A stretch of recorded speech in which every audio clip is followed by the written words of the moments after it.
Hi, good afternoon, everybody. I am super excited because just hearing the previous presenters just sparked already so many ideas of research that we're going to have to go into, so definitely going to follow through with you. And I was jumping for joy, really, because this ties so well into what we're talking about.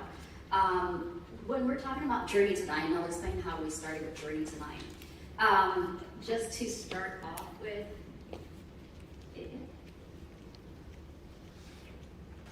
okay, I have no conflict of interest.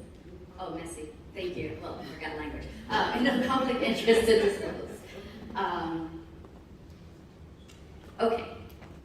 So, just to start off a little bit, in daily we have about 800 women and about 6,700 newborns dying daily from primary preventable causes globally. That's the statistics. Journey to Nine the title is Journey, because it wasn't a program about us, it became personal. Because of a death that happened during pregnancy that we knew of. And even more so, we've lived this, but then we started complaining, and I say, if I talk about something and I don't put a solution, it's a complaint.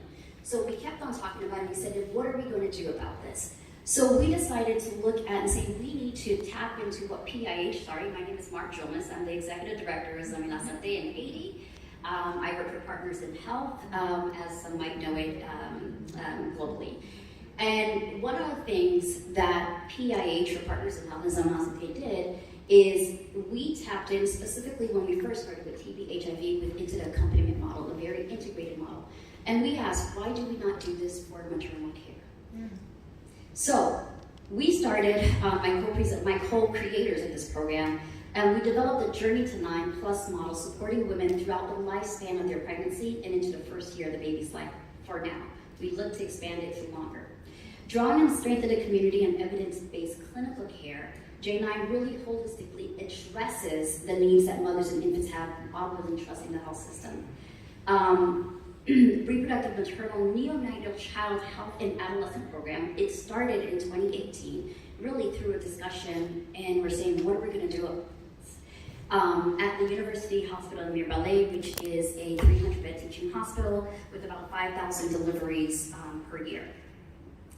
And one of the things, the objectives of J9 is to reduce maternal and neonatal mortality and morbidity through detection of early warning signs in pregnancy's neonatal period and establishing a nursing accompaniment model and reinforcement of the community to hospital confidence.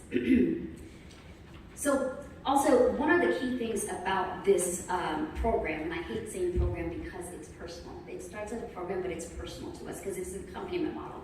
Yes, we're looking at early detection, early warning signs in pregnancy in a neonatal period and through nursing accompaniment, but we're also looking at raising compliance rates of childhood immunization, providing psychosocial, this is where I'm so excited, support for new mothers in a supportive group setting, linking community resources, augmenting community health support for maternal and child health services, including screening, vaccination, management of childhood illnesses, and new parent education screening, including mental health screening, increasing uptake of postpartum family planning, and connecting mothers with women healthcare systems for the long term. And I'm forgetting to move anything forward. I can go, I get really fast and really excited about what we're doing. So there's 4 pillars that we focus on, and I want to go back to this integrated maternal child health accompaniment model. The 4 pillars are group antenatal care, group pediatric care, psychosocial support, which is weaved throughout the whole program, throughout the beginning. It's not a referral, but it's part of what we support that we provide in community-based care. The group-based care model for pregnant women and their babies, or we use the group-based care model for pregnant women and their babies, integrating evidence-based interventions to boost, again, early identification and action for maternal and infant complications to save their lives. So going on a little bit more, I'm going to jump up because I know time and I really want to get to questions. So the program, as of date, the program you have 2,500. As of date, we actually have 3,000 women and newborns that have enrolled into this program and that have been impacted by this program. We've expanded it to another site, and that actually has thrown us to about almost 4,000 women right now. We track about 113 indicators, not for those evaluation, but to see the impact. Where do we need to address it? It is a dynamic program, it is not static, because we're addressing what the needs are today. And some of the key things when you're talking about malnutrition and growth, we saw, because we're tracking these indicators, we said like we have to add nutrition in there because as part of the ANC, a part of the teachings, because that is a major issue. And in that, just to go back a little bit more, or I'm going to continue. Shoot. Somebody else probably need to do this because I'm going to keep talking and forget to press this. Okay, good. So our theory of change, J9's theory of change, assumes that the integrated approach of high-quality maternal care and group-based facility care, facility-based care with a strong facility-to-community connection does increase maternal and infant survival by driving earlier, and I'm going to keep driving at early identification, early treatment for common obstetrical and neonatal and newborn complications. So our other part is that we're looking to intentionally build that trust between the community and the service providers in the formal health system, increasing quality of care, access to quality of care, really in the most critical moments of pregnancy. This approach for us intentionally builds on trust in the formal health system, increasing access again to quality care, and hopefully better management. So we're going to go, in our evaluation of this, what we've noticed is using this integrated model of care, J9 has shown, Journey to 9 has shown to have an rapid increase improvement in health outcomes. 96% of the women within the J9 cohort delivered at the facility. We compared to 35% nationally, with 91% adherence to ANC visits. And ANC visits is 8 ANC visits. And in the midst of our political and security instability, we still have a 91% adherence to 8 facility visits. 8 ANC visits, and an 82% adherence to pediatric well-child visits. And that's 6 pediatric visits that they have during that period of 1 year. Our graduates from J9 actually become champions of the model and encourage others into the community to join and come be part of this model of care. Over the long term, this approach actually does build a culture of reciprocal trust and respect between healthcare providers and women and their families. Really, but sparks like this positive cycle, this positive reinforcement between respectful care, service demand, and positive health outcomes for women and baby. If you give me a timer, I don't have my glasses on because I can't see it. So, one of the things that we're looking at, when we did look at our results, some of the key indicators that had statistical significance is that we had a decrease in severe preeclampsia in the J9 cohort, where in the control group. Increased postpartum visits, increased family planning visits, increased prenatal visits, decreased antenatal hemorrhage, and increased NICU admissions and decreased STIs. One of the, and I'm going to keep going real quick. What we also saw was an increase in family planning acceptance. And one of the things, because we do weave it, it's not at one point, it's started from the beginning and it's woven throughout the whole program, or the whole, I hate saying program, but it's the initiative that we're doing, or the intervention. And really, my colleague here who developed it, and we see more of acceptance in the long-acting reversible contraception, so forth. And there's another research study there that she has done. One thing, really close, in conclusion, well, no, not really conclusion, but let me just keep going. J9's intervention, or this innovation, really, again, drawing on PIH's history on what we've done before, and making sure that accompaniment is part of the intervention that we've done throughout. We use this integrated model, community care approach that creates bonds among the women with the care providers, which does help them provide this highly supportive, and really encourages us to provide this high quality care, because now, again, it's not a program, it's personal. Because now we've become advocates for our people. We are their people, and we are now advocates for them.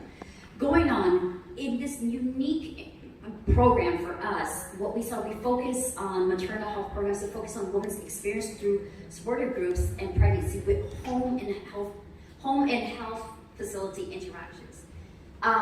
This new company model, going again, it really leads to early identification.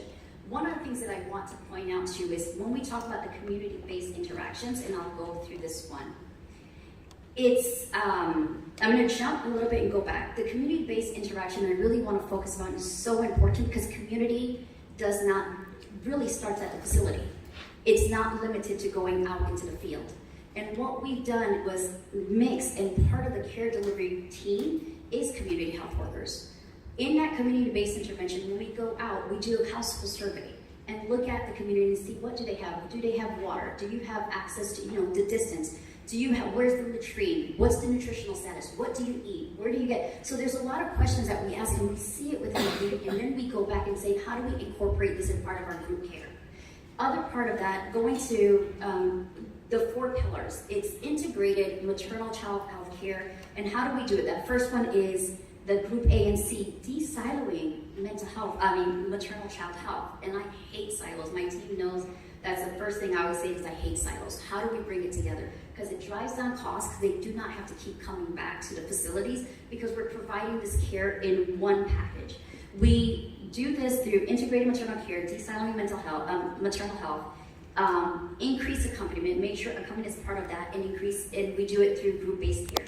Similar in the pediatric group care, we integrated maternal and infant care, linking maternal and newborn health together. In the community-based care, it is a social medicine model we use. Include the CHWs as the care delivery team, not referred and have them go out. When we go out on home visits, the team goes out. You'll have a midwife, you'll have somebody from the pediatric team, a pediatric nurse accompaniator, you'll have either a psychologist or a social worker attend to that, and you'll have somebody from family planning with the community health worker. That is the care delivery team. So when we start a maternity, it's not new, so that when you go into the pediatric side of it, it's not new. You already know that care delivery team. We are with you until 1 year of life. And it's woven in. When we start in the mental health part of it, in the mental health portion of it, we do a depression and anxiety screening at the beginning. If they are tested positive, and about 10%, 11% of the women tested positive within that program, it's already, mental health is part of all group A and C visits. It's not new, it's not a referral, they're part of that team. And in being that, it doesn't stigmatize mental health, it makes it part of the care that we're providing. And in that, we identified about 11% of the women. So in those women that are tested positive, they do get individual care. And they go into, and out of those 10%, we identified, out of the 10%, I'll say we identified, apparently I can't see without my glasses for the time, we identified women that were victims of gender-based violence, and so they were able, and because we do the home visits, the community-based care, we had access to the partners, and because we weren't targeting them, we had access to care. One thing, and I am wrapping up, it is the part of this that we're doing is really is weaving through and making this a comprehensive model of accompaniment, not just one and siloed it off, but bringing it all together. Thank you so much. I got the vision.